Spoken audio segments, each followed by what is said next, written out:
Salut à tous, très heureux de vous retrouver pour un nouvel épisode du Dunk Hebdo NBA Podcast. Et quel épisode, le DH20 édition 2022, le classement des 20 meilleurs joueurs NBA par Dunk Hebdo. Place aujourd'hui à la première partie du classement de 20 à 11. Vous en avez l'habitude, pour les habitués justement, c'est un peu la cacophonie. Parfois le DH20, on est 6, 7, c'est assez compliqué. Donc cette année, on a décidé de réduire le nombre de personnes. L'équipe agrandie est à 8. Nous avons donc fait une première équipe de 4 et une seconde équipe de 4. Dans la première équipe de 4, de laquelle je fais partie forcément, parce que je suis votre serviteur aujourd'hui, on a d'abord Constant pour sa deuxième dans le podcast. Alors Constant, deuxième avec le DH20, qu'est-ce que ça fait ? Bonjour à tous. C'est un peu stressant là. Je vous avoue que je suis beaucoup plus stressé là pour le deuxième podcast que pour le premier, parce que c'est un peu la marque de fabrique de Dunk Hebdo, ce fameux DH20. Quand je vois mon classement, déjà, je me dis que j'ai pas pris le classement le plus consensuel, donc je risque de m'attirer les foudres de 3 fanbases. Donc voilà, un peu stressé pour ne rien vous cacher de faire ce DH20, mais très heureux parce que on va pouvoir parler du top of the pop de la NBA. C'est vrai que le rôle de dynamiteur autrefois acquis à Madiane est passé du côté de Constant en termes de podcast DH20. C'est aussi sa première dans le DH20 et Gabin en tant que CM l'année dernière, tu as vu que le DH20 ça attire les passions. Donc comment ça va et comment on aborde cet épisode qui n'a pas d'équivalent? Ça va super. C'était sympa à regarder de l'extérieur. Maintenant à faire, c'est beaucoup plus compliqué que ce que j'aurais pensé avant de commencer mon top 20. Donc moi je suis très satisfait de ce que j'ai fait, j'ai hâte d'en parler avec vous. C'est assez bien. C'est bien de démarrer comme ça. Gabin, c'est très bien. Oui. Tu verras, dans 2 heures, ça sera différent. Ça sera Souvent, on sort de l'enregistrement en se disant « Ah, j'aurais pas dû faire ça ». Et puis, Tom, on est un petit peu les vieux briscards aujourd'hui. On a déjà plusieurs DH20 dans notre petit pactage. Je ne sais pas comment dire. En tout cas, comment ça va, Tom ? Ça va très bien, écoute. Je profite d'une journée ensoleillée malgré le retour du froid en région parisienne. Et c'était le bulletin météo place au sport. Du coup, le DH20, c'est l'épisode phare, on vous l'a dit. Donc, pour ceux qui nous découvrent, n'hésitez pas à vous abonner sur les plateformes d'écoute, sur Twitter et aussi sur YouTube. On vous avoue que le mois de septembre a été compliqué, donc on espère que le DH20 va pouvoir le clôturer avec une petite pointe de positif. En tout cas, je marque une pause et puis c'est parti pour le DH20 édition 2022. Les rappels sont toujours utiles. Le DH20, c'est donc le classement des 20 meilleurs joueurs NBA de la part de Dunk Hebdo. C'est un classement final qui associe votre classement à vous, chers auditeurs, ceux qui ont voté à notre appel au vote des 20 meilleurs joueurs NBA, et celui des membres du site. Chaque classement de chaque membre du site compte pour un. Le classement des auditeurs compte pour un. Ça nous fait donc au total 9 classements qui sont mis ensemble. Comment classe-t-on les 20 meilleurs joueurs NBA ? C'est souvent la question qui suit ensuite. On le fait avec des critères personnels. C'est un élément que l'on met souvent en avant dans le DH20 à chaque édition. Qui est le meilleur ? C'est un peu arbitraire, donc on prend du temps pour expliquer nos critères. Rappelons aussi avant de le faire la présence de tiers, c'est-à-dire que parfois 11 est après 12, c'est logique, mais parfois il y a un vrai gap entre 11 et 12 dans notre esprit. Ça, on va en parler. Débutons donc, comme c'est la tradition, par les tiers et la manière dont on a aussi, et le plus important, construit notre classement et la manière dont on détermine les meilleurs joueurs NBA. Donc, par ordre alphabétique, Constant, Gabin, Tom, je vous en prie, comment vous avez construit votre classement ? Moi, la manière dont j'ai construit mon classement, ça dépend de plein de facteurs. Bien évidemment, la subjectivité, parce que l'objectivité n'existe pas, encore moins quand on fait un DH20. Au niveau des critères, je sais pas ce que vous avez sélectionné, mais moi c'est sur du classique, c'est régularité. Le critère le plus important, je pense, et on va en reparler quand on va évoquer le cas de certaines personnes, c'est la présence sur le parquet. Parce qu'en fait, pour faire partie des 20 meilleurs joueurs NBA, il faut être sur un parquet NBA, ce qui n'est pas le cas de tout le monde. Régularité, je valorise très très fortement les performances en play-off. C'est-à-dire que s'il y a 2 joueurs d'un niveau similaire, mais qu'il y en a un qui performe très fort en play-off et l'autre moins, je vais le classer celui qui performe le mieux en play-off devant.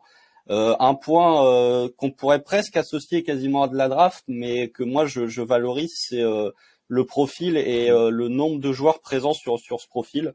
Je vais l'expliquer quand on parlera de certains joueurs, mais pour moi, il y a des catégories de joueurs qui ont un profil qui est tellement atypique dans la NBA que du coup, ça valorise leur niveau. Et ensuite, pour ce qui est des tiers, moi, j'en ai 5. Ça peut être beaucoup, mais j'ai 5 tiers. J'ai le top 3 où c'est vraiment, pour moi, l'élite de l'élite. C'est les 3 meilleurs joueurs du monde. Tu peux leur donner un effectif assez médiocre. Ils peuvent t'emmener très loin. Deuxième tiers, c'est l'élite. C'est les bons joueurs, mais qui, pour moi, sont, enfin les excellents joueurs, mais qui sont un cran en dessous des 3 autres. Tier 3, j'ai 5 joueurs. C'est un cran en dessous, mais on est quand même dans du registre de franchise player. Ensuite, tier 4, j'ai 2 joueurs qui, pour moi, se ressemblent pas mal et que j'ai eu du mal à caser, donc je les ai mis ensemble. Et le tier 5, c'est du 1B pour moi. Et voilà, ces registres-là, je les ai classés par niveau de superstar, on va dire. C'est à peu près comme ça que j'ai organisé mes tiers. Du coup, moi, ma méthode, à la base, j'ai pris les 30 noms qui se dégageaient automatiquement quand on pense à un classement des 20 meilleurs joueurs. Et ensuite, je les ai tous lancés dans un classement. Et ce que j'ai fait, c'est des sortes de 1v1 à chaque fois entre 2 joueurs.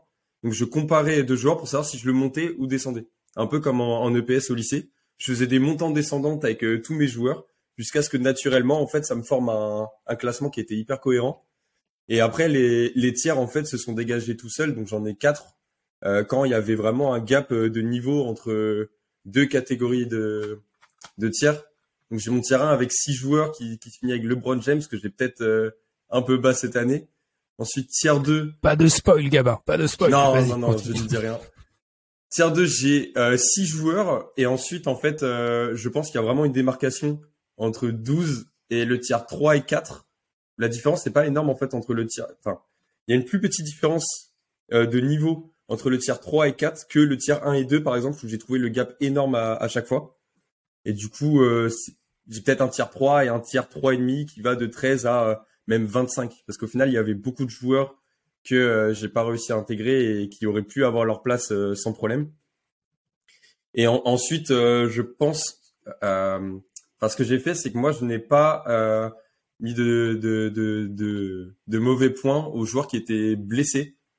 C'est-à-dire que je prends les joueurs sur leur niveau réel. Donc, si par exemple tu n'as pas fait beaucoup de matchs dans ta saison, mais que sur les matchs que tu as fait, tu as le niveau d'être dans le classement, je te mets.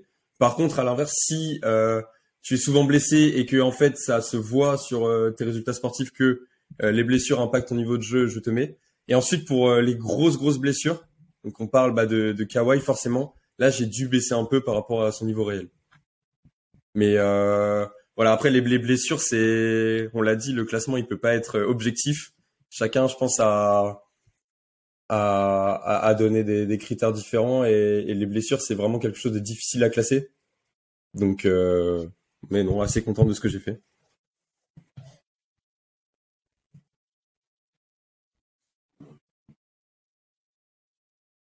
Tom, c'est à vous. Vous pouvez y aller.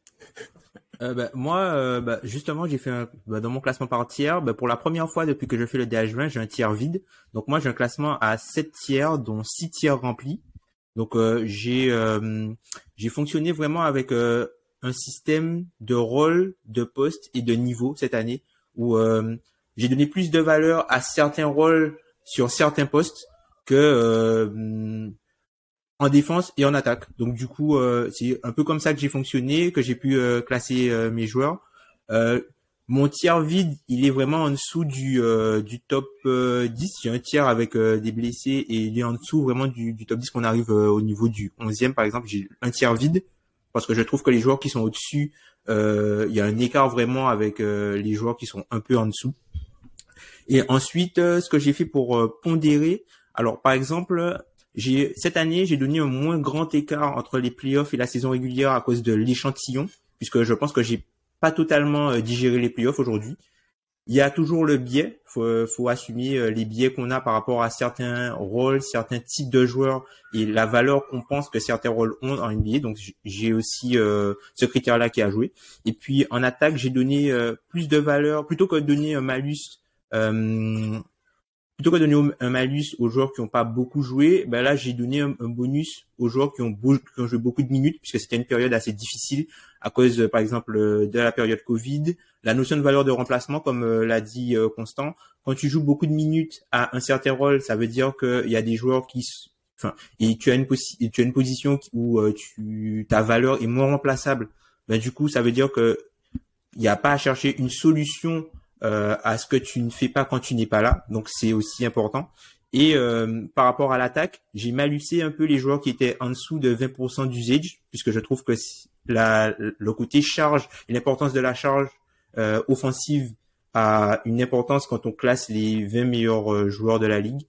Et en défense, j'ai pondéré le malus que je mets sur l'attaque, sur la défense du point d'attaque. Eh bien, je ferme la marche. Alors, pour ceux qui nous ont écouté la saison dernière, moi, c'est la même méthode. J'ai un système de notation. J'attribue une note aux joueurs en attaque et en défense. C'est une note basée sur le rôle du joueur dans un match de basket en play-off. Je continue à considérer les play-offs comme le juge de paix et je donne une importance considérable aux play-offs par rapport à la saison régulière. Pour déterminer les 20 meilleurs joueurs de la NBA, pour moi, c'est, dans ma vision de la NBA, c'est nécessaire de prendre comme critère les play-offs. Encore une fois, pour expliquer rapidement à quoi peuvent ressembler ces catégories, un A+ en défense, par exemple, pour moi, c'est un défenseur élite au cercle. Je considère toujours que la défense au cercle a plus de valeur que la défense extérieure. Un A sera un très bon protecteur de cercle ou un défenseur élite capable de switcher si on passe de l'autre côté du terrain. Un joueur A+ en attaque sera une première option au scoring capable de prendre la majorité de la création de son équipe en particulier. Un A sera un joueur qui sera plus porté sur le scoring, mais moins avec cette dimension plutôt playmaking. Je continue à être très sévère envers les joueurs qui sont, je vais les appeler déséquilibrés, pas dans le sens mental, mais dans le sens impact sur le jeu. C'est-à-dire qu'un joueur, je préférerais typiquement dans ma notation un joueur qui sera B, B+, un joueur qui sera A, C+, en fait. Pour moi, c'est le basket est un jeu en particulier, comme je me base sur les playoffs de liens faibles. Donc, encore une fois, j'ai répété un de mes critères. Si je ne considère pas que tu es une top 3 option offensive en playoff, pour moi, de base, tu es déjà sorti du classement. Parce qu'en fait, malgré, et je pense à un joueur en particulier, ça m'attriste de toujours le sortir du classement, mais je considère que c'est beaucoup trop important d'avoir un rôle offensif et c'est pour ça que Tom parlait de biais. Moi, j'ai le biais envers les joueurs plutôt complets ou qui ont un skill de fou furieux dans un domaine très précis qui a de la valeur en playoff selon moi. Encore, on va continuer notre petite mise en bouche, les gars, avec une difficulté pour vous cette année. Alors, sans parler peut-être de nom précisément, vous avez tous parlé des blessures. Moi, je me le suis gardé, juste peut-être pour entamer. Niveau des blessures, pour les blessures graves, j'ai mis un malus. Pour les récidivistes, comme je les appelle, j'ai regardé la manière dont ils revenaient, personnellement. Donc, s'ils reviennent et qu'à chaque fois, je vois une petite baisse de niveau, je sanctionne. Si à chaque fois, ils arrivent à revenir proche du niveau habituel. Et puis, pour les saisons ratées dans le sens niveau de jeu en dessous, j'ai laissé le bénéfice du doute à certains joueurs, on va y revenir. Constant, dans le même ordre, Constant, Gabin. Ah, on va changer parce que ça va être un peu dur pour certains. Allez, on va faire Gabin, Tom et... Allez, Gabin, Constant, Tom. C'est difficile, hein. Gabin, Constant, Tom. Est-ce que tu as eu une difficulté cette année, Gabin, au moment de faire ton classement? T'en as parlé, c'est classer les joueurs qui sont très bons d'un côté du terrain et très mauvais de l'autre. Et ça m'a posé problème, notamment pour juger la défense. En fait, les joueurs complets, je pense que je n'ai pas eu de problème pour les catégoriser. Par contre, les joueurs, pour citer des noms, en fait, Gobert et Trae Young, qui sont très très forts en attaque ou en défense, et de l'autre côté, c'est limite un handicap pour l'équipe.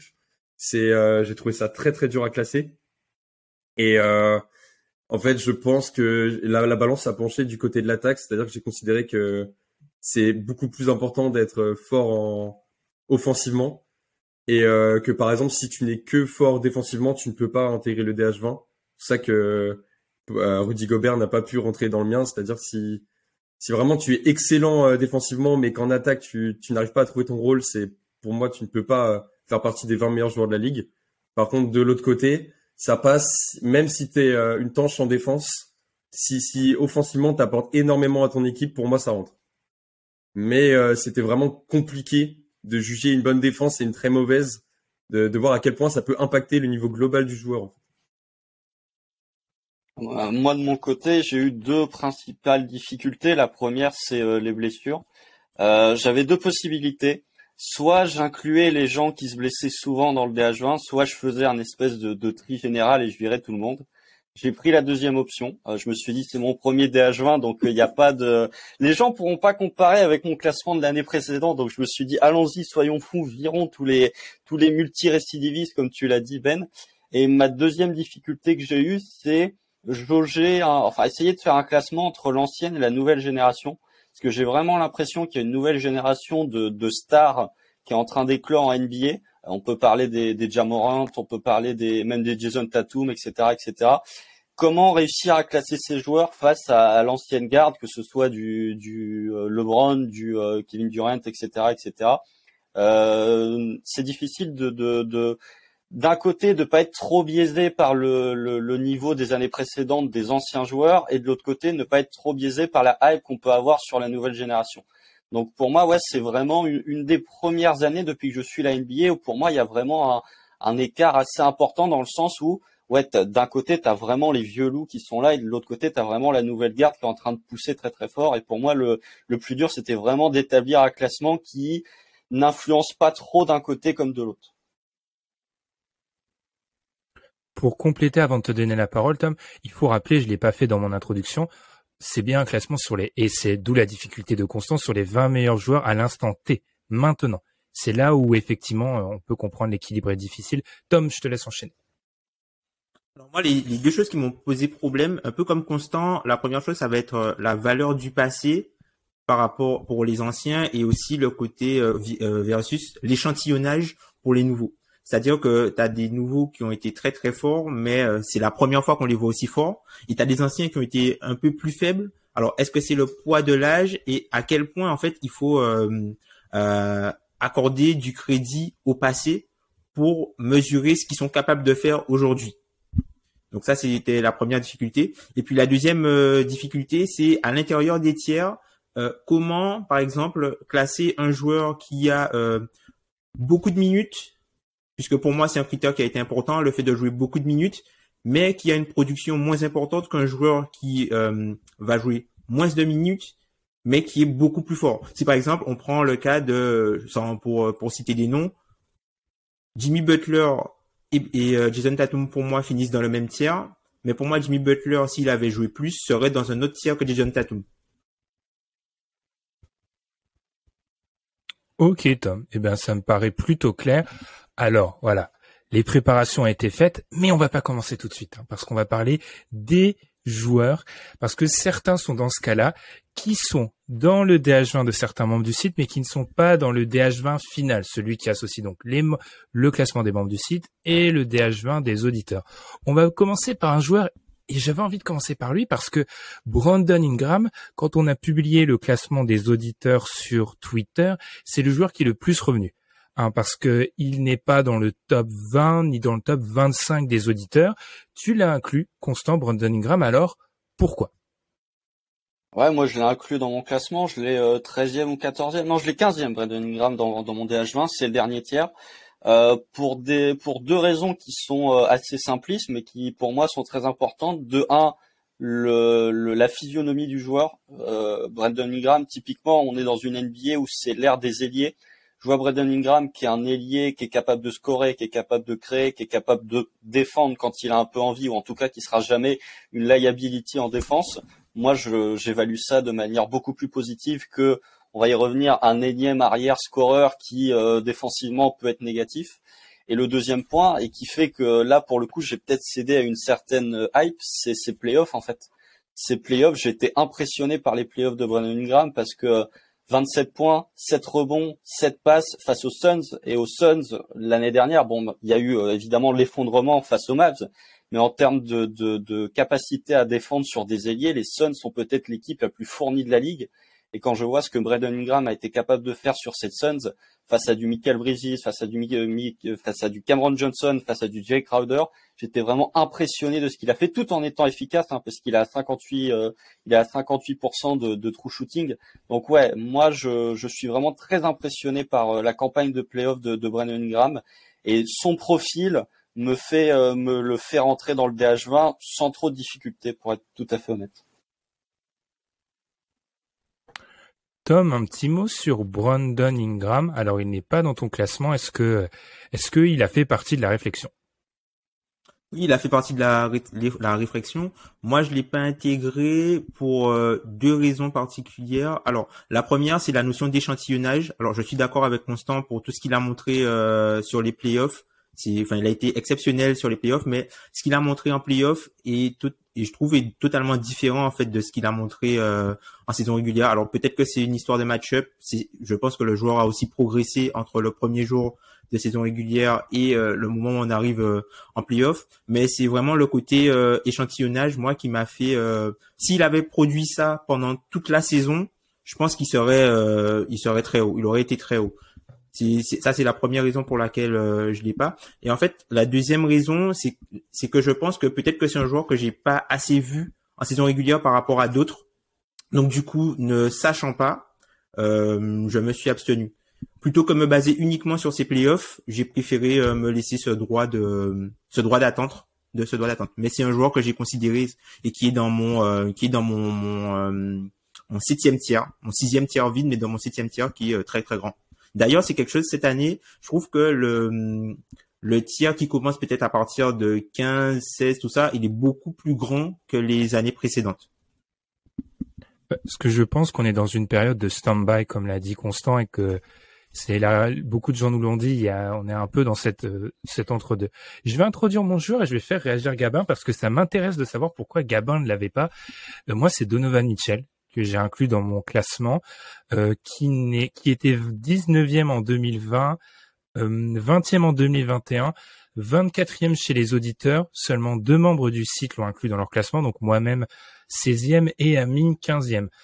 Alors, moi, c'est clairement, je lui laisse le bénéfice du doute à Donovan Mitchell sur cette saison. Individuellement, c'est une saison à oublier pour lui. Collectivement, c'est une saison cauchemardesque. Utah était en fin de cycle. Snyder n'est plus là, Gobert n'est plus là, Mitchell n'est plus là. Donc, ce qui s'est passé sur les 12 derniers mois, je lui laisse le bénéfice du doute. J'ai été me réécouter l'épisode de l'année dernière juste avant de commencer et je trouve qu'on avait été dithyrambique sur Mitchell. Donc, le voir disparaître un peu des radars comme ça m'étonne beaucoup. Ça reste un joueur qui est régulièrement dans des choses qui ont de la valeur en play-off, dans le bon quart de la NBA, à l'isolation. Il est capable de scorer de loin, à mi-distance. J'aimerais le voir un peu meilleur en finition. Et cette qualité de pull-up dont on parle toujours dans les DH20, à l'efficacité au tir, Donovan Mitchell en 2020, il était 4e sur 51 en play-off. En 2021, 6e sur 56. Cette année, 52e sur 54. Alors, on peut peut-être croire que certains joueurs au nom un peu sombre sont meilleurs que Donovan Mitchell en pull-up. Je n'y crois pas. Sa défense a été scandaleuse, je l'admets.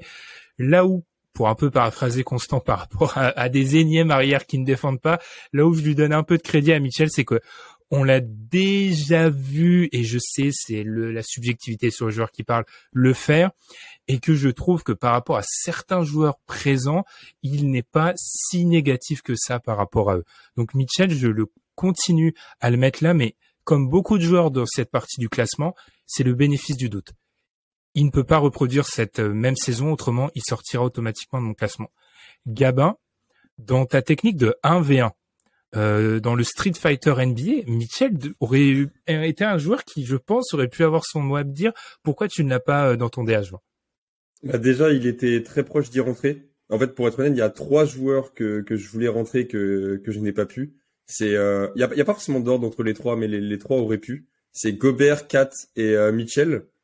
Donc, il est pas non plus très très loin du DH20 finalement.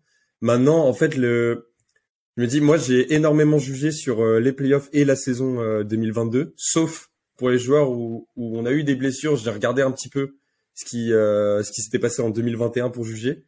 Mitchell, je me dis, en fait, quand la saison a été compliquée et finalement, là, c'est un top 20, on parle de l'élite.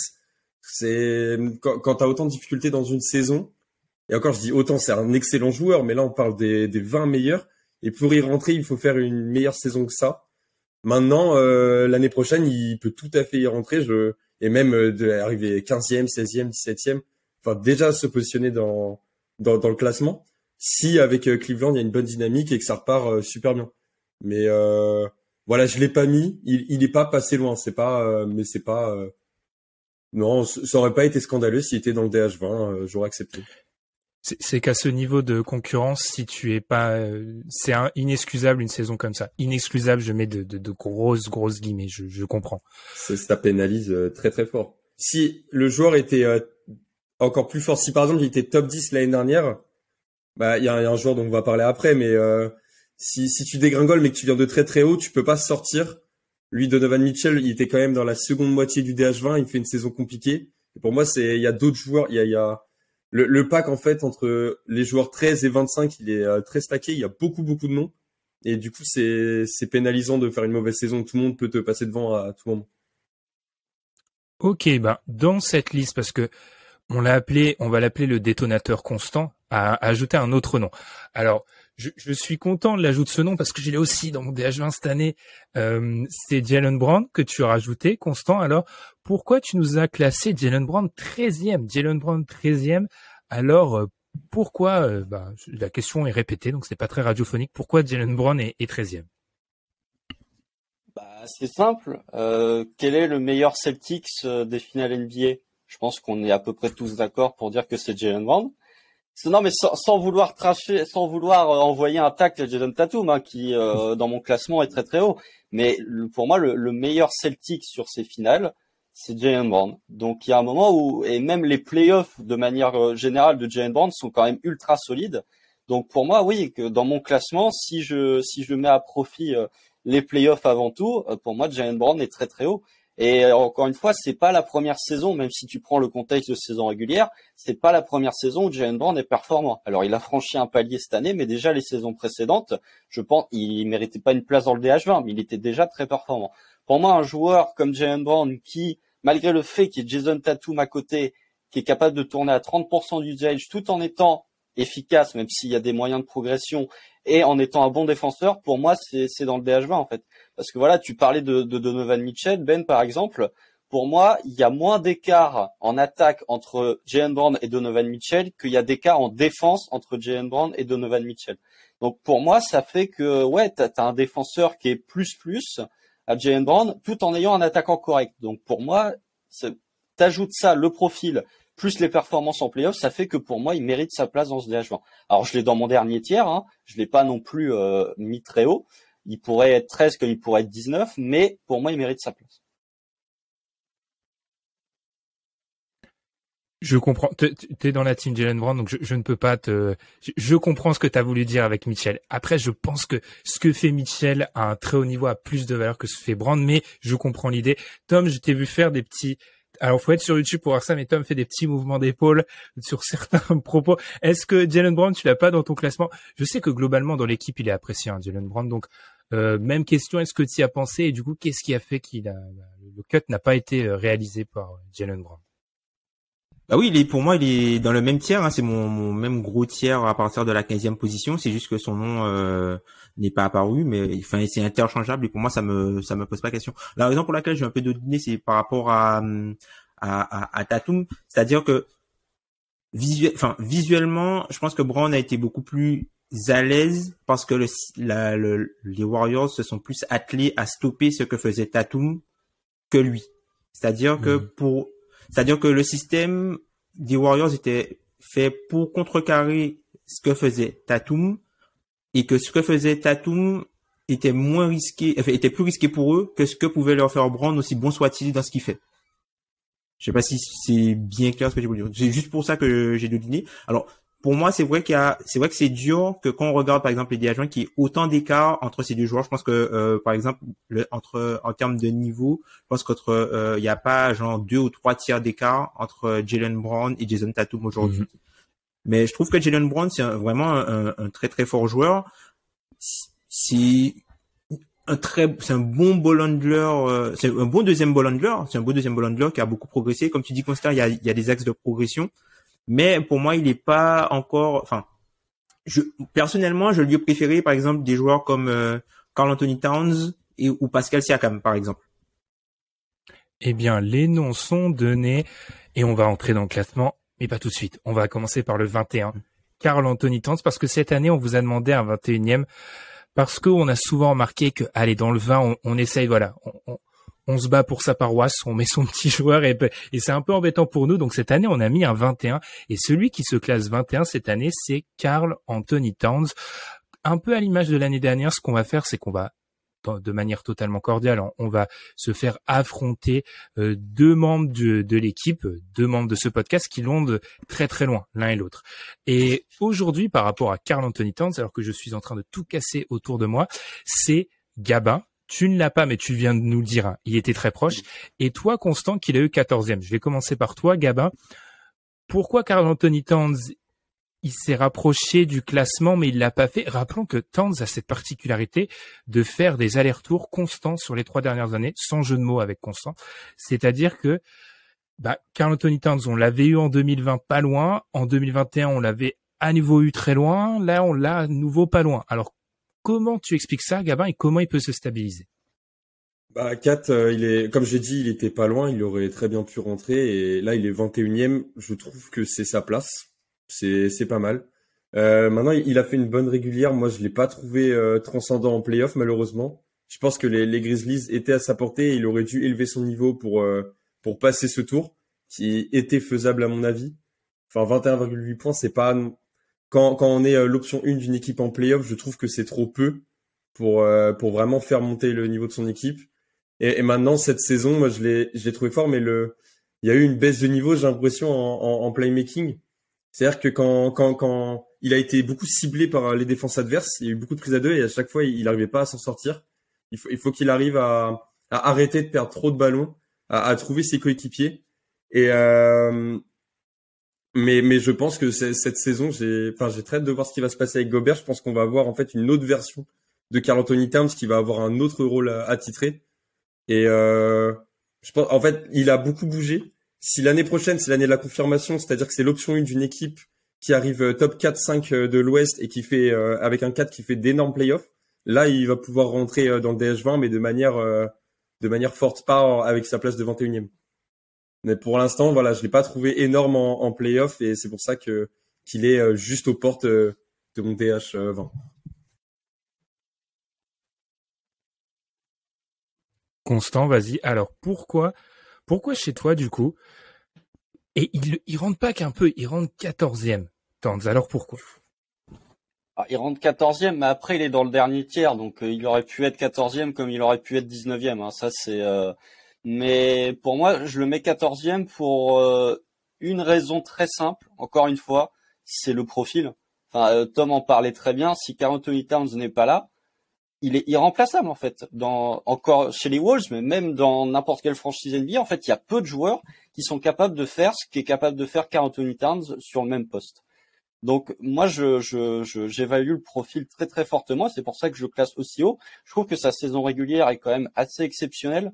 Au niveau des points, c'est pas sa meilleure moyenne, mais il est quand même à plus de 50% au tir. Il est à plus de 40% à 3 points. Alors oui, effectivement, il y a des axes de progression. Et si vous avez écouté l'épisode de la semaine dernière, vous avez vu que j'attendais de Karl Anthony Towns parce que pour moi, limite 14e, je suis déçu de le mettre que 14e parce que pour moi, Karl Anthony Towns, s'il joue à son plein potentiel et s'il joue à son plein leadership, il doit être top 10 pour moi. Il doit se retrouver dans mon tier 3 avec sans trop spoiler, avec du Butler, du Tatum. Pour moi, il est à ce niveau de joueur quand il joue à son plein potentiel. Alors ces playoffs, pour revenir sur ce qu'a dit Gabin, ces playoffs, il a déçu, mais quand tu regardes les stats, il est à plus de 40% à 3 points, il est à 46% au tir. Là où il a eu des vrais problèmes, c'est sur la gestion des fautes et sur la gestion des turnovers, où Memphis a très bien joué le coup. Mais je trouve que en fait, Karl Anthony Towns, il y avait aussi cette espèce de réminiscence sur Towns qui était de tacler sa défense en disant qu'il n'était pas très investi défensivement. Je trouve que d'année en année, particulièrement cette année, il a fait des progrès. Alors, peut-être qu'il fera encore plus de progrès l'année prochaine avec l'arrivée de Rudy Gobert, et qu'il évoluera dans un autre rôle. Mais je trouve que Towns, finalement, il y a, hormis peut-être sur ce côté leadership et ce côté friabilité du mental parfois sur certains matchs où il peut dégoupiller, où il peut faire des bêtises, je trouve que finalement, Karl Anthony Towns a de moins en moins de points faibles sur lesquels tu peux exploiter dans le jeu. Et vraiment, si tu prends juste en termes de niveau pur, oui, pour moi, c'est l'un des 14 meilleurs joueurs NBA. Avant de te donner la parole, Tom, et de te faire une double question, moi, dans l'équipe, j'ai été souvent un de ceux qui étaient un peu critiques vis-à-vis de Towns. Je l'ai mis cette année, sans paraphraser Constant. Il a des progrès en défense. Je pense qu'aussi, on lui demande plus d'être un protecteur de cercle, en fait. Et ça, c'est la bonne idée, en fait. On a arrêté de vouloir le faire jouer en protecteur de cercle. On le fait jouer dans l'espace. Et avec Gobert, moi, j'ai beaucoup classé Karl Anthony Towns en me disant, on le fait jouer à côté d'un autre intérieur. Et du coup, c'est pour ça qu'il est rentré. Parce que je me dis, ok, si c'est le deuxième intérieur et que tu ne demandes pas de protéger le cercle et tu le fais défendre dans l'espace, je comprends. Et puis, il y a ces stats surhumaines. Alors, c'est le 3e joueur à 3 points parmi les joueurs qu'on avait présélectionnés. Je remercie Tom pour les statistiques. Et il y a cette stat folle de synergie, donc les manières de scorer différemment. Il y a 10 sections dans synergie, cut, transition, ISO, etc. C'est le joueur NBA où c'est le mieux réparti, en fait. Il fait un petit peu de tout. Et ça a trop de valeur offensive pour moi. Tom, je te lance là-dessus, et ensuite je te lancerai sur le 20e. Donc vas-y sur Towns, ton avis. Tom, Towns, tu l'as. J'ai trop d'onglets ouverts. Pourquoi j'ai le classement de l'année dernière, on ne sait pas. J'ai 20e. Tu l'as 20e. Très bien, Tom. Je l'ai 20e toujours dans le même tiers avec les Ingram et tout ça, un peu comme Constant. En fait, on est dans les mêmes tiers, les joueurs sont un peu interchangeables. Moi, la raison pour laquelle je l'ai, par exemple l'année dernière, c'était Rudy Gobert mon 20e. Cette année, c'est lui, Karl Anthony Towns, parce qu'en fait, le 20e, moi j'aime bien en fait saluer quelque chose chez un joueur, puisque généralement dans les listes, le dernier joueur d'une liste dit souvent plus que ce qu'il y a à l'intérieur de la liste sur ce que tu valorises et ce que tu aimerais montrer entre guillemets. Donc du coup, moi je l'ai mis en 20e simplement pour saluer les progrès défensifs cette saison, saluer la grosse production offensive. La grosse position offensive, c'est un joueur qui permet à Minnesota de se trimballer des ball handlers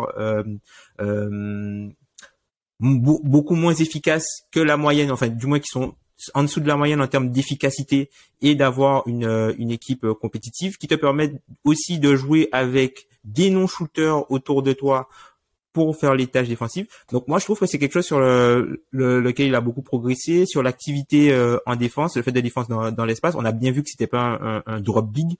Et moi, dans la notion de rôle, à partir du moment où c'est plus un drop big, du coup, je lui ai accordé un malus moindre au fait qu'il ne soit pas bon défensivement dans mon système de notation de ce qui l'a fait remonter.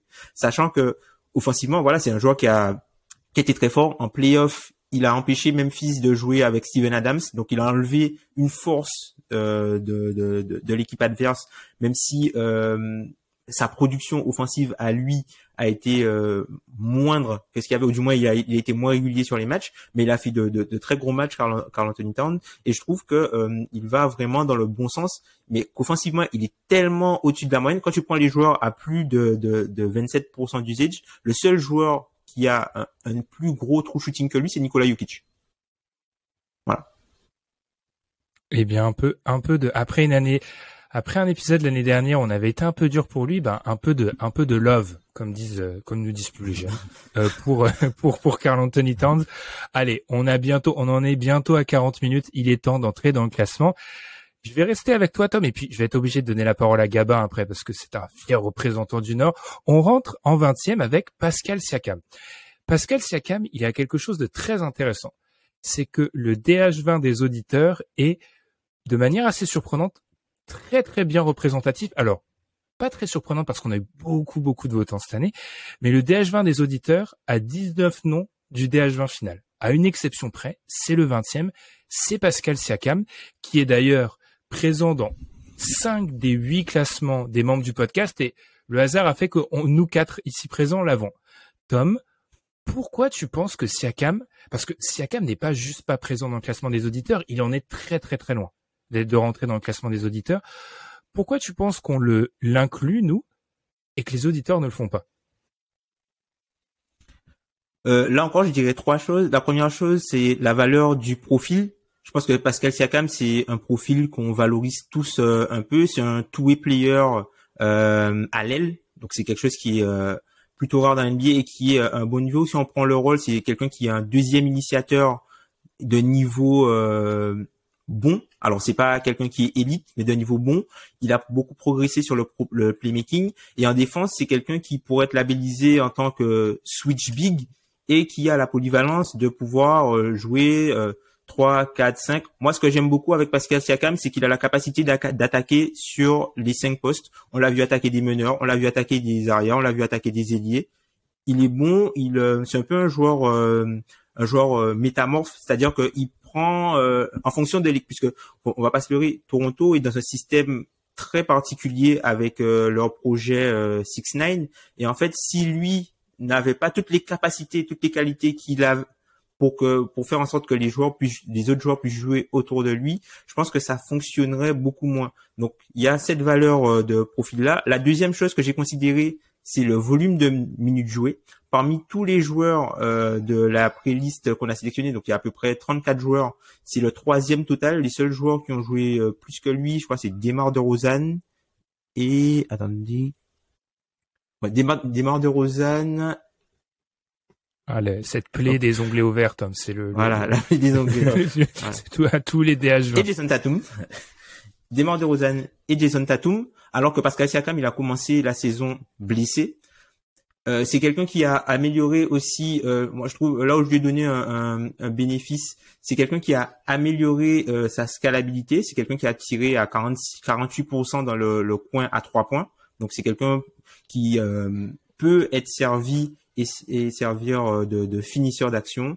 Et en dehors de la polyvalence, on a le rotin de jeu et la grosse défense sur isolation qui aujourd'hui, par exemple, c'est quelque chose qui est très important, notamment à l'aile. Pascal Siakam a accordé 0,75 points par possession sur isolation. C'est le 3e pour ceux qui en ont défendu plus de 1,5. Eh bien, une ode à Pascal Siakam, ça a dû te faire sourire. Gabin, te remplir de joie. Alors, tu nous as mis, on a des biais, il faut l'avouer, mais Gabin, tu nous as mis Siakam à la 19e place. Alors, que peux-tu nous dire pour compléter ce que vient de dire Tom? Bah, je suis resté calme, 19e, je trouve que c'est pas mal.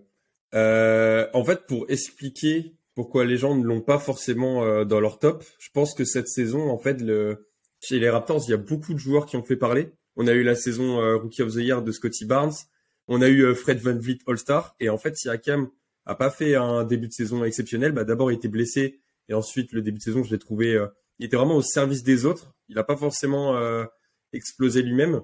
Mais par contre, ensuite, il y a une période où il y avait beaucoup de blessures chez les Raptors et il a réussi à porter l'équipe tout seul quand fallait atteindre un bon spot pour les playoffs. Et en fait, c'est un joueur, je tiens à souligner ça, c'est, je pense, le joueur le plus endurant de la ligue. C'est-à-dire que tous les soirs, il peut jouer, il a fait plein de matchs à plus de 40 minutes. L'Igor, s'il met 40 minutes, il va t'apporter une défense de feu grâce à parce qu'il il est long et il est explosif, il peut défendre partout, même sur des 5 alors qu'il est plus petit.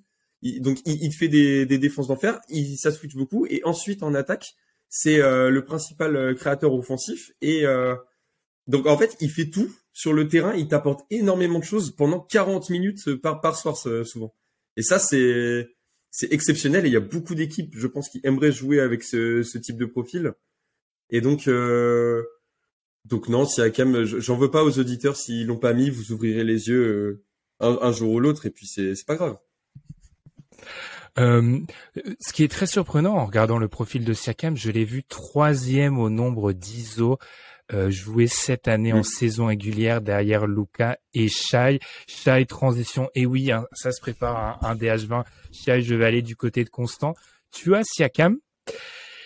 Et puis je te lance d'abord sur Siakam et ensuite je te lancerai sur celui qui est absent chez nous mais qui est présent chez les auditeurs.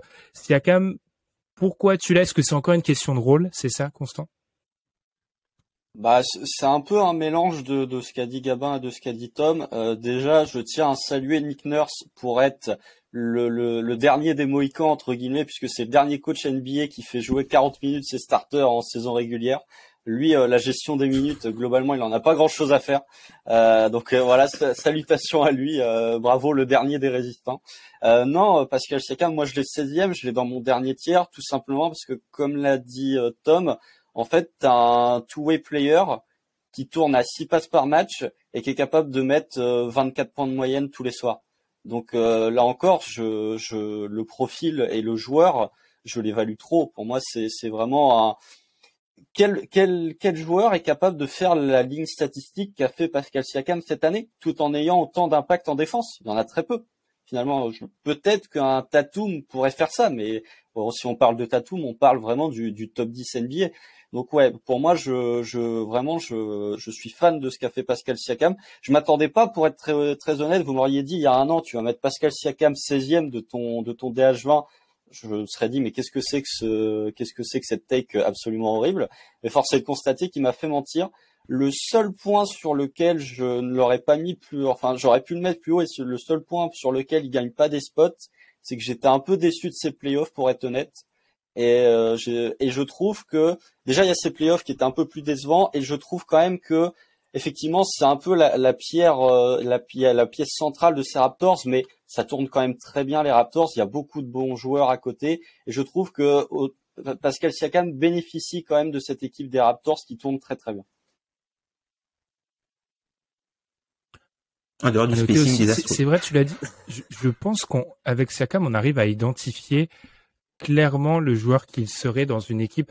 Je pense qu'on a tous conscience que c'est pas le rôle qu'il aurait dans une très très forte équipe, une équipe plus forte, mais on voit ce qu'il serait dans une très forte équipe. Donc je pense que c'est ça qu'on a valorisé. Parlons de ce joueur. Ne faisons pas 45 minutes sur ce joueur, parce que je pense qu'on pourrait faire 45 minutes sur ce joueur. Il a été classé 20e par les auditeurs, mais il est absent de notre classement. Ce joueur, c'est Kyrie Irving. Parmi les 8 membres du podcast, seulement 2 l'ont inclus dans leur classement. C'est Gabin, ici présent, qui nous l'a classé 16e, et Madiane, qui a classé Kyrie 17e. Sachant que on est plutôt dans un camp pas anti, ce serait pas le bon mot, mais la défense sera plus compliquée. Gabin, donc je commence par toi. Pourquoi tu nous as mis, la manière de poser la question est déjà jugeante. Pourquoi as-tu mis Kyrie Irving? Parce qu'il est trop fort. Non, en fait, c'est pas un argument de 2019, ça. non, mais 2016. Il est chiant, il m'énerve, c'est lui qui décide quand il joue ou pas. Bon, très très bien. Il n'a fait que 29 matchs cette saison. C'est vrai que c'est insupportable, parce qu'on aimerait le voir jouer. Et comparé à d'autres joueurs comme Kawhi, finalement, Irving, c'est uniquement de sa faute s'il ne veut pas jouer. Après, le vaccin, bon, finalement, il fait ce qu'il veut. Si tu n'as pas envie de te faire vacciner, c'est ton choix. Mais quand il joue, et c'est ça en fait finalement, il y a beaucoup de choses à dire et très peu de choses à dire à la fois, parce que la conclusion, ça va être quand il joue, il est fort. C'est-à-dire que sur les 29 matchs qu'il nous a fait, il était exceptionnel. Il est revenu pour faire 27 points de moyenne. C'est un des plus gros casseurs de défense de toute la ligue. Il fait des choses exceptionnelles, et en fait, limite, ce qui est triste, c'est que je l'ai valorisé. C'est-à-dire que il s'est intégré en cours de saison dans l'équipe, et il a fait des résultats monstrueux. Après, en play-off, ça s'est vu, le manque de peut-être de cohésion. Là, c'est les Brooklyn Nets, mais j'espère que ils sont en train de préparer un bon camp d'entraînement, et qu'ils vont revenir tous ensemble préparés et prêts à jouer ensemble la saison prochaine. Parce que Irving, on l'a vu très très fort sur 29 matchs. Je pense qu'il est encore meilleur en fait que ça, et que s'il n'a pas pu jouer à un meilleur niveau, c'est parce qu'il est chiant et qu'il est pas venu. Donc maintenant, insultez-moi. J'ai dit ce que j'avais. Désolé, gamin. J'ai entendu Constant rigoler et j'ai perdu mon calme. Mais en soi, l'argument s'entend. L'argument s'entend que quand Kyrie Irving est sur le terrain, il est bon. Je pense que, et je vais lancer Constant, collectivement, je pense que, pour parler au nom des autres, nous avons décidé que c'est terminé. Tu n'es pas assez présent sur le terrain. Tu peux être Zeus une fois sur le terrain. C'est plus possible. Ce n'est plus assez. Est-ce que c'est ce que tu as considéré, toi, Constant? Alors, moi, le moment où j'ai rigolé, c'est quand même quand Gabin a dit, j'espère que les Nets, ils vont se ramener au camp d'entraînement motivés à jouer ensemble. Non, mais ça. Ça, c'est vraiment, moi, je peux bien, mais je veux dire, on est quand Ouais, même dans le domaine de le... l'utopie, hein. J'ai dit j'espère. Non, mais voilà, On sait pas, je pense que Steve Nash, là, entre deux danses TikTok, il va nous former ça. Non, mais pour revenir sur le cas Kyrie Irving, en fait, moi déjà j'ai enlevé tous les grands blessés, donc je ne peux pas ne pas mettre Kyrie Irving en fait. C'est Kyrie Irving en 3 saisons chez les Nets, il a loupé plus de 100 matchs. Est-ce qu'on se rend bien compte qu'il a loupé plus de 100 matchs? C'est plus d'une saison complète, une saison régulière complète. Donc, il y a un moment, je suis d'accord avec toi, Gabin. Quand Kyrie Irving est sur un parquet NBA, oui, il est largement DH20. Mais le problème, c'est mon critère, c'est le critère que j'ai mis en préambule, c'est que pour être DH20, il faut jouer sur un parquet NBA. Et Kyrie Irving, il joue quand il n'a pas 20 milliards de choses à faire. C'est-à-dire qu'il joue quand il n'a pas des tweets assez bizarres à poster, quand il retweet pas un truc problématique d'Alec Jones, quand il n'a pas des takes un peu bizarres. Donc oui, Kyrie Irving, effectivement, est très fort. Je serais quand même un poil plus méchant en disant que en play-off, sa défense, ça commence quand même à se voir que défensivement, il fait pas grand-chose et qu'il peut vite être ciblé. Mais oui, pour moi, Kyrie Irving, c'est vraiment... Autant sur certains joueurs, je suis prêt à admettre que on peut l'inclure dans le DH20, même si c'est des blessés chroniques. Autant Kyrie Irving, pour moi, c'est vraiment niette. Il y a trop de blessures, il y a trop de problèmes de comportement, qui fait que pour moi, non, jamais je le mets dans un DH20. En fait, après, je l'avais expliqué au tout début, je considère que si tu ne joues pas, mais que ton niveau, quand tu joues, tu es très fort, en fait, tu rentres et je pénalise très peu les absences. Du coup, ça, c'est un malus si on inversé, considère en les fait. joueurs maintenant, voilà. Ouais, après, j'ai peut-être été loin en disant que oui, effectivement, limite, je considère qu'il est encore plus fort que à la place où je l'ai mis, parce que en jouant plus, il aurait pu avoir de meilleurs résultats. Mais si on prend en fait les 20 meilleurs joueurs en termes de niveau là pour la saison 2023, il est chiant, mais il y est. Et c'est ça Moi, je l'ai jugé comme s'il était là. C'est peut-être une erreur, mais c'est pas une erreur parce que on a quand même eu beaucoup de votes et il a fini par y être. Donc c'est aussi une voix qui existe dans la constellation NBA. Tom, je t'ai vu faire beaucoup de mouvements de yoga, donc je pense que tu es globalement d'accord avec ce qu'a pu dire Gabin. Alors enchaînons. On a donc Pascal Siakam, parce que le sujet de base c'était Pascal Siakam. Kyrie Irving n'y est pas. Donc Pascal Siakam à la 20e place, on remonte. 19e Chris Paul. C'était le joueur du consensus avant, il y a quelques années, Chris Paul. On l'avait, je me souviens d'une année, on l'avait tous 14, 15, 16, enfin tout le monde. Et là, je ne l'ai pas. Constant ne l'a pas non plus. Mais, Tom, tu l'as 16e. Alors Tom, pourquoi tu as Chris Paul 16e? Moi, j'ai Chris Paul 16e par rapport à la valeur du plancher et ce qu'il a pu faire de cette équipe. Les Suns sont arrivés là où ils sont grâce à ce que Chris Paul a pu produire cette année. On l'a vu, certes, moins important, notamment à la finition d'action. Mais c'est pas parce qu'il est moins important à la finition d'action qu'il est pas toujours aussi important dans le lien et le jeu produit. Et on a bien vu ce qui s'est passé, notamment en play-off. Les Suns s'écroulent parce que Chris Paul s'écroule et pas parce que Devin Booker s'écroule.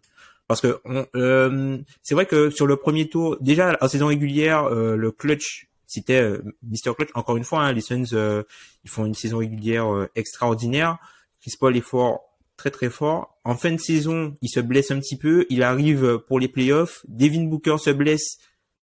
Brandon Ingram, ok, pendant 2 matchs, t'as l'impression que c'est le meilleur joueur de la série, mais pour clôturer la série, Chris Paul, il le regarde dans les yeux, quoi, pour clôturer la série avec DeAndre Ayton sans Devin Booker.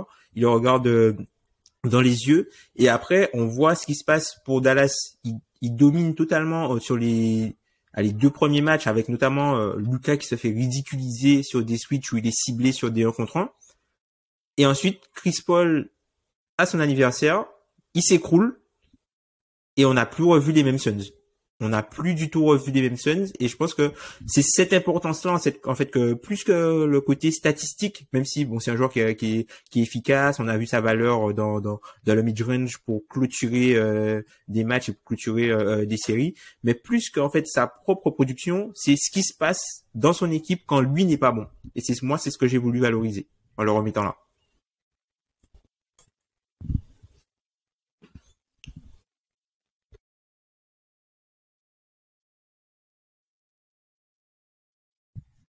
Alors le débat va pas être intéressant. Je coupe mon micro. Vraiment une erreur de 2014, hein, parce que quand on a fait des conférences Zoom, on n'est plus censé faire ce genre d'erreur.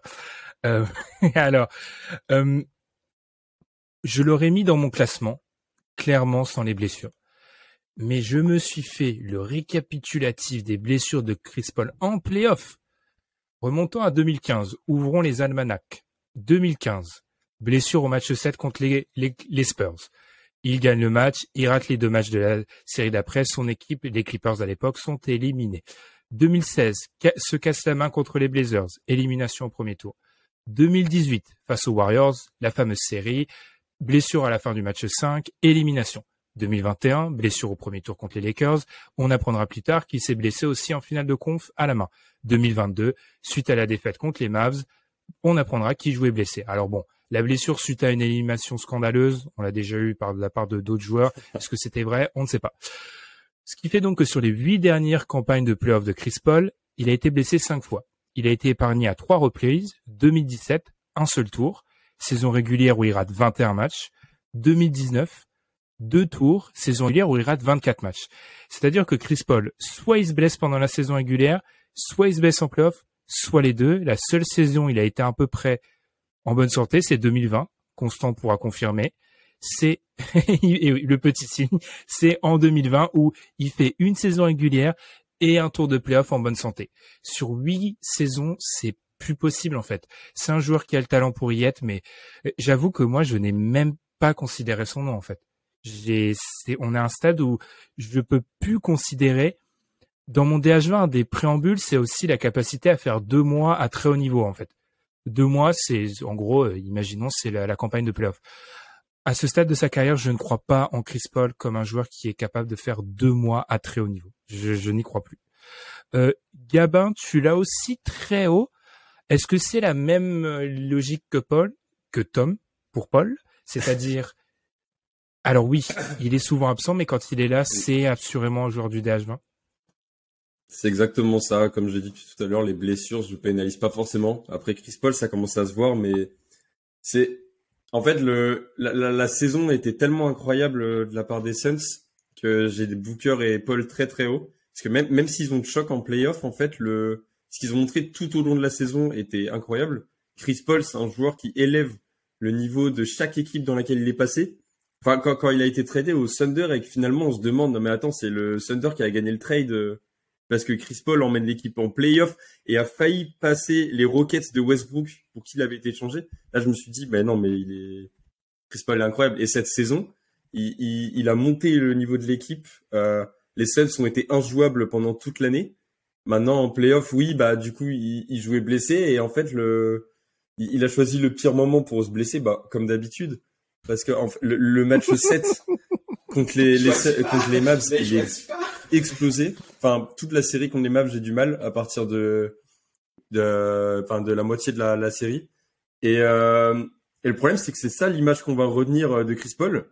C'est-à-dire que maintenant, on dit, les Suns en difficulté, plus personne les voit favoris, alors qu'ils ont fait une saison all-time chez les Suns. Et finalement, ça m'embête vraiment ce qui s'est passé contre les Mavs et contre les Pels, même si contre les Pels, il a été bon. Parce qu'en fait, les Suns, on retient une image très péjorative d'eux, alors que je pense que leur vrai niveau, on les sous-estime beaucoup.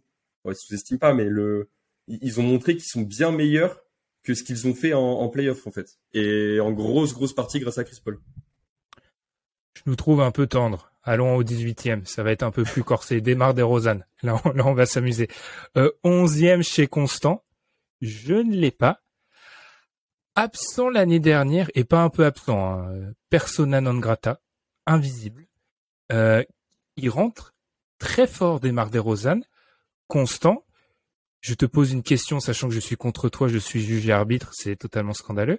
Est-ce que c'est pas une surréaction et une surcorrection d'une erreur de l'année dernière où on l'avait complètement oublié, ce classement? Oui, j'ai un peu craqué sur le classement de DeRozan, mais c'est pas.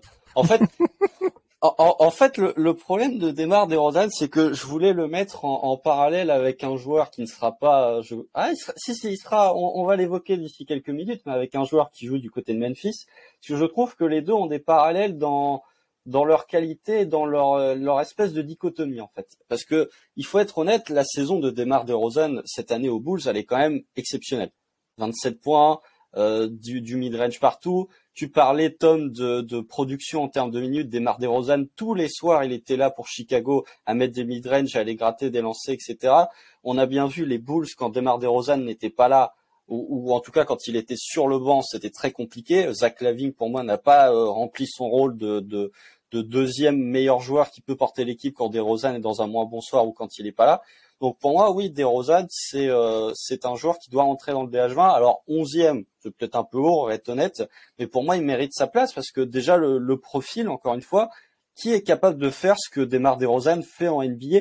Il y a très peu de joueurs qui sont capables de faire la même chose que lui. Alors dans un registre qui est assez anachronique pour de la NBA de 2022, avec beaucoup de mid-range, etc., et très peu de tirs à 3 points, mais il y a peu de joueurs qui sont capables de le faire. Et ces playoffs sont un peu décevants parce que c'est DeMar DeRozan, donc DeMar DeRozan ne fait jamais des playoffs satisfaisants, ça n'existe quasiment jamais.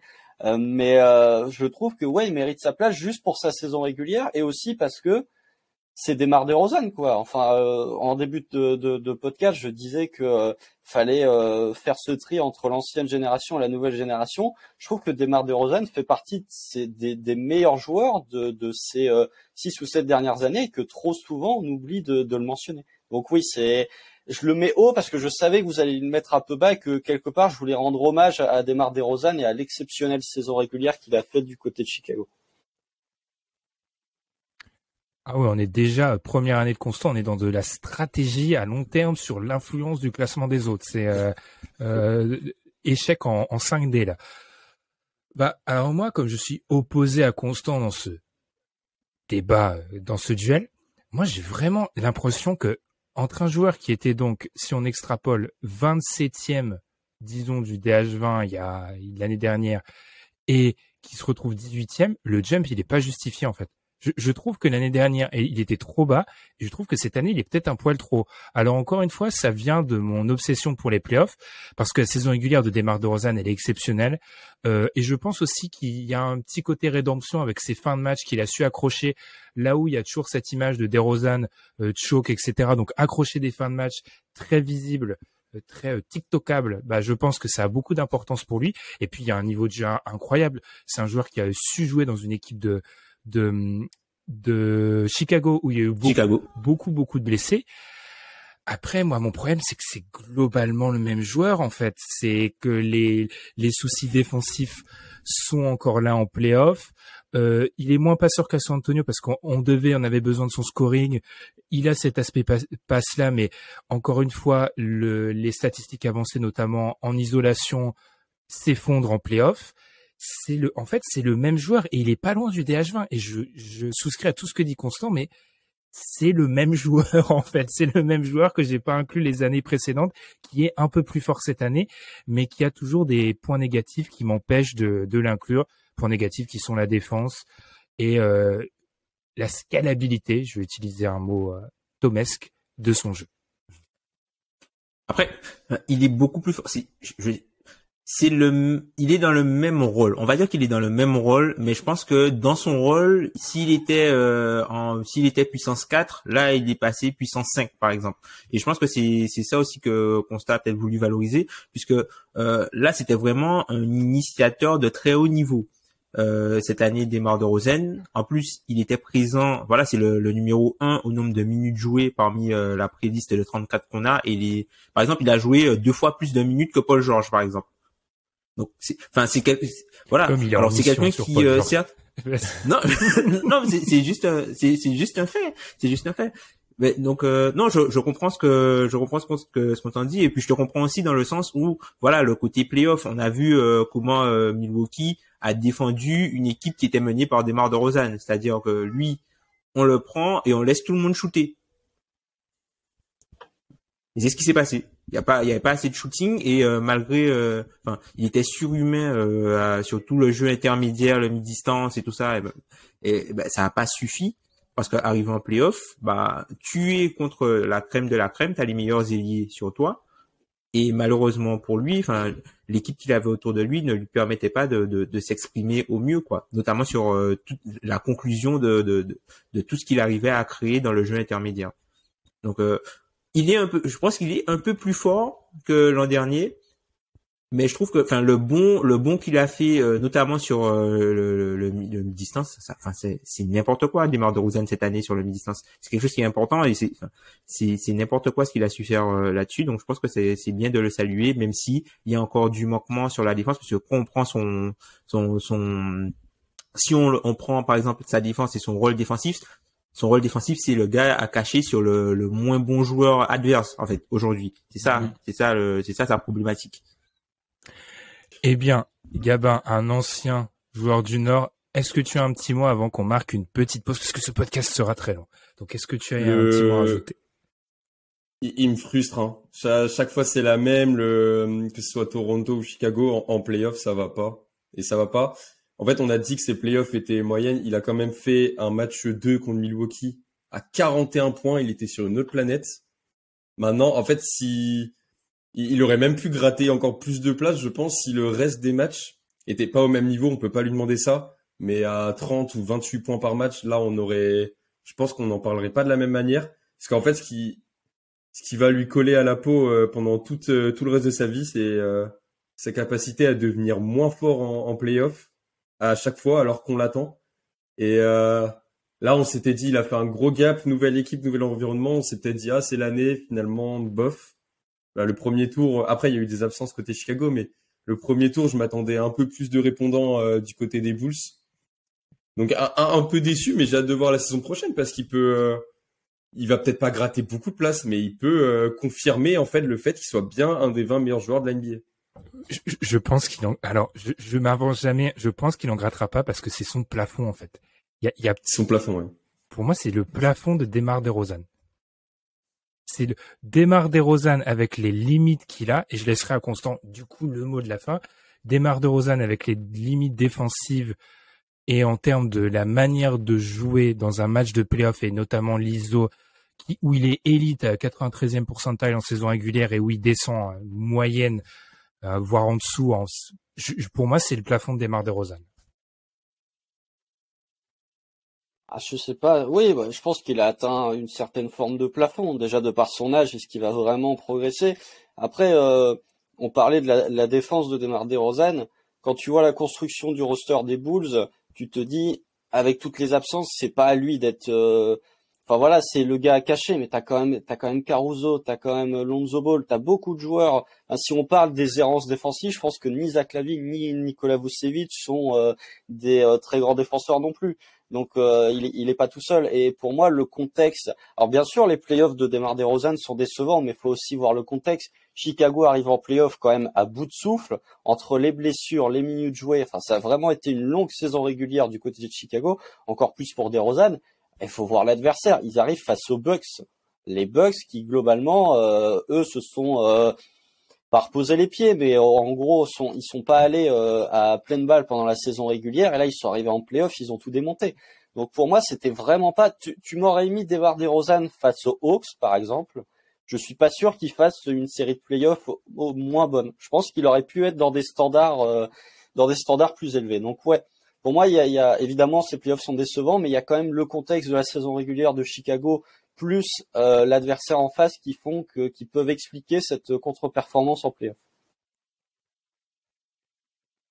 Eh bien, juste à dire que, pardon, non mais grâce à lui, la saison au début de l'année, le match hype que fallait pas louper, c'était Knicks Bulls. En fait, et DeRozan, il a monté sur quel fuseau horaire, Gabin? Sur quel fuseau horaire? Celui de Chicago.